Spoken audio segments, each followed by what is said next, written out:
Good morning and welcome to 5 Before the Bell, TheStreet.com's daily market preview and European market update right here from the Financial District in central London. I'm Martin Baccardax. I'm the London Bureau Chief here at TheStreet.com. I'm going to take you through those 5 things you need to know before the bell, as we do each and every day. And there's lots to talk about today. I'm going to start with the European markets, though, and then move on to the U.S. stories because there's a lot to get through. We're looking really good today in Europe. In point of fact, we're up about 0.2% across the board. A bullish start. We had very good earnings right at the beginning of the day from HSBC, the biggest bank in Europe. They saw first half profit grow by a little bit more than 5%. They boosted their stock buyback program to about $5.5 billion US, and they also buttressed their balance sheet, which is one of the strongest from a capital reserve perspective in the whole of the region. They're seeing good growth in Asia, they're returning cash to shareholders, and they are looking at a very healthy bottom and top line as well as a strong balance sheet, and that was enough to deliver sentiment all around the region. There was also some decent economic data from Germany as well. Retail sales for the month of June hit the highest in 8 months. They were up 1.1%. Unemployment is at the lowest level since reunification, and we are actually looking for the first time, I say the first time, for one of the rare times this year, at a potential acceleration in core consumer prices around the whole of the Eurozone. Eurostat gave us its flash estimate for inflation in the month of July. That was unchanged from June, but core prices ticked up just a little bit. It's not enough to be a game changer, but it's one of those slow-moving stories you'll need to pay attention to, because this is what the European Central Bank is going to work with respect to its decision to pull back on extraordinary stimulus. We didn't get a whole lot of move from the currency, but I do believe these stories are going to become increasingly important into the autumn months, and actually maybe even before, because European Central Bank President Mario Draghi is going to speak at the Central Bank Summit in Jackson Hole next month. Nonetheless, decent start for the European story, and of course that is bleeding into Wall Street futures, which are also ticking higher.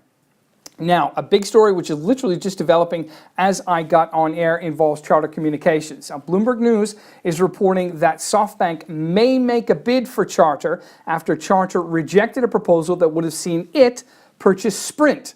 Stay with me here. SoftBank out of Japan, of course, is the major shareholder in Sprint, and it's been trying to put a deal together for a couple of months now. The latest proposal on the table was having Charter Communications buy Sprint. That deal would have created an entity worth about $130 billion US and created even more upheaval in the cable and wireless space in the United States. However, Bloomberg is reporting now that SoftBank may come back with a purchase play for Charter after it has rejected Sprint. I'm looking at Charter shares right now in pre-market, and they are up about 13.5% at the moment. That's looking at an opening price of about $420 US. Now, Charter was called higher after it rejected the Sprint deal, but now it seems to be supercharged by this Bloomberg report. So we're going to watch that with interest and come back to TheStreet.com for more information, because my team in the United States is going to be looking at this deal. It's a big one, in fact, because, of course, after the AT&T Time Warner merger, which was worth about $85 billion US, the whole space has been at play because, of course, wireless revenues are starting to fall because prices are falling as a result of intense competition, and we are looking at people, of course, consuming more and more entertainment at home digitally, and that is raising the value prospect and the value proposition for companies like Comcast, for companies like Charter, and for others in the media space. So this landscape is shifting underneath us as we speak.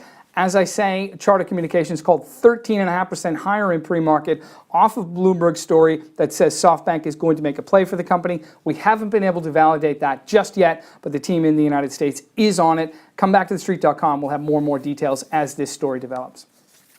Okay, we want to take a look at Snap as well, because that stock is called lower again today. The lockup period for early investors into the social media IPO expires as of today.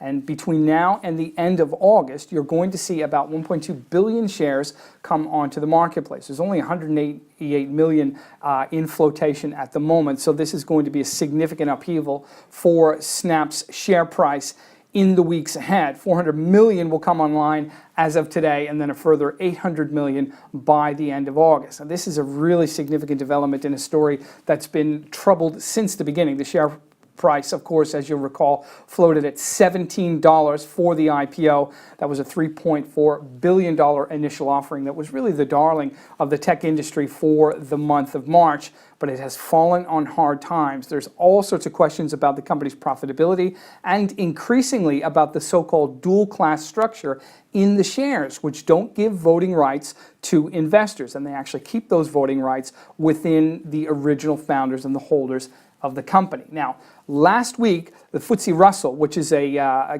business component of the London Stock Exchange Group, and it's a big index provider, says it wasn't going to include Snap and others with dual-class voting structures into their indices. They need at least a minimum of 5% of voting rights to be held by public shareholders. If you don't have that threshold, you're not going to be in the indice.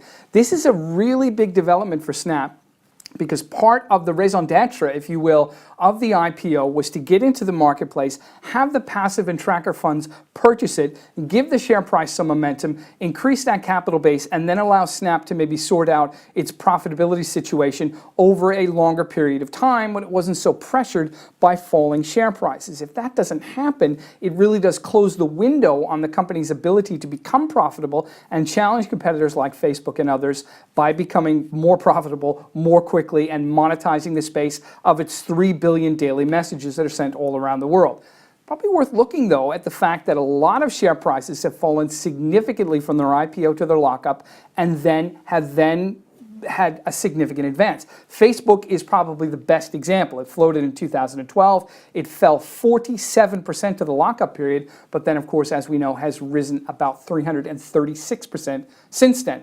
Twitter, not so lucky. It drifted about 49% from the IPO to the lockup and has since fallen 25% after that. So there's a mixed record, although some have actually been able to increase their share price as their business models have smoothed out a little bit. But at the moment, Snap is called down 2.2%. It's not quite at the record low 13.15, but it is getting very close to that, and there are increasingly troubling questions around the business model, the class structure, and whether or not the shares are going to be included in indices, which at the moment it doesn't seem is going to be the case.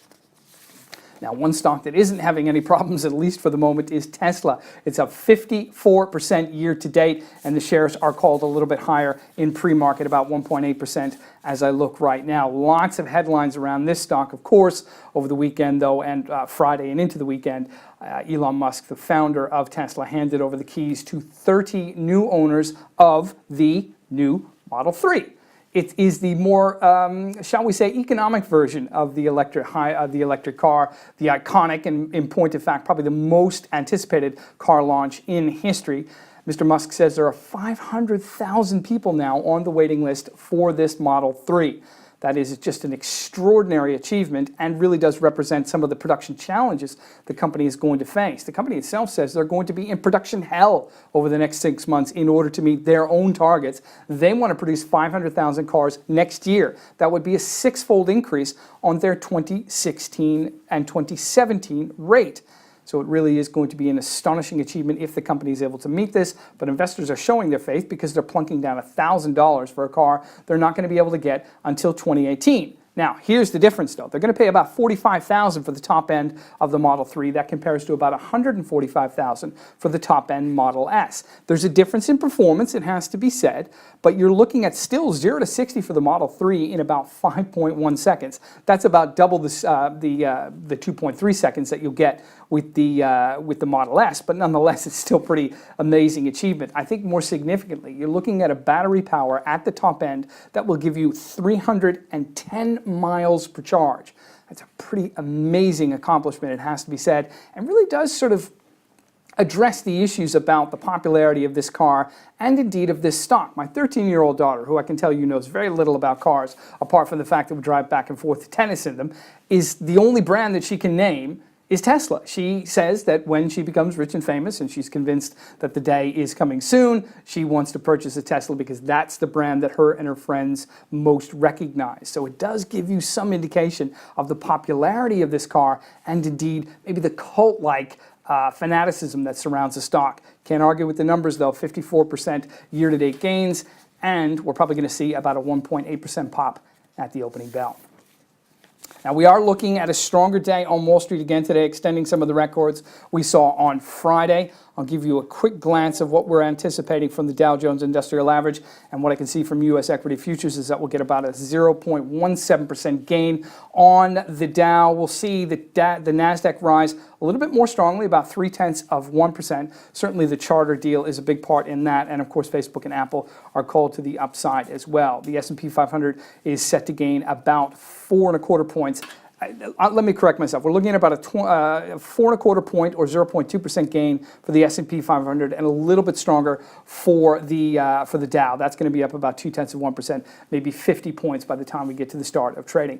Oil prices were trading higher earlier in the session. In fact, we got to a 2-month high for WTI crude, just shy of $50 a barrel. There were reports, and they were then confirmed by the U.S. State Department, that there could be sanctions imposed on Venezuela after the chaotic election process, it has to be said, over the weekend, which led to violent clashes between protesters and police, and ultimately led to the deaths of at least 10 people, as far as we know. Venezuela, of course, sells a significant portion of its crude to the United States, and crude prices are probably the most significant contributor to that country's GDP. But if there is going to be a disruption in supply from a big OPEC producer, then that is enough to have lifted oil prices overnight, and that's why we saw the near 2-month highs. There's also, of course, been a steady erosion of U.S. crude stockpiles over the past few weeks, and that was indicated again by the EIA last week, which reported a 7.2 million drawdown, and that was much bigger than anticipated.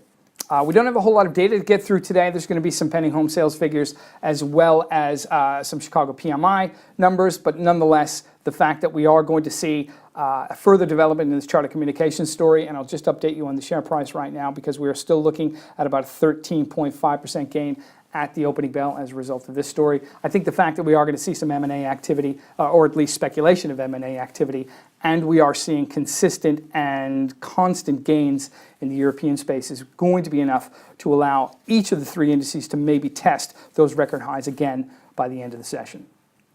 Okay, that's it for me. That's it for 5 Before the Bell. I'm Martin Baccardax, the London Bureau Chief here at TheStreet.com. We'll say goodbye for now, and we'll see you tomorrow.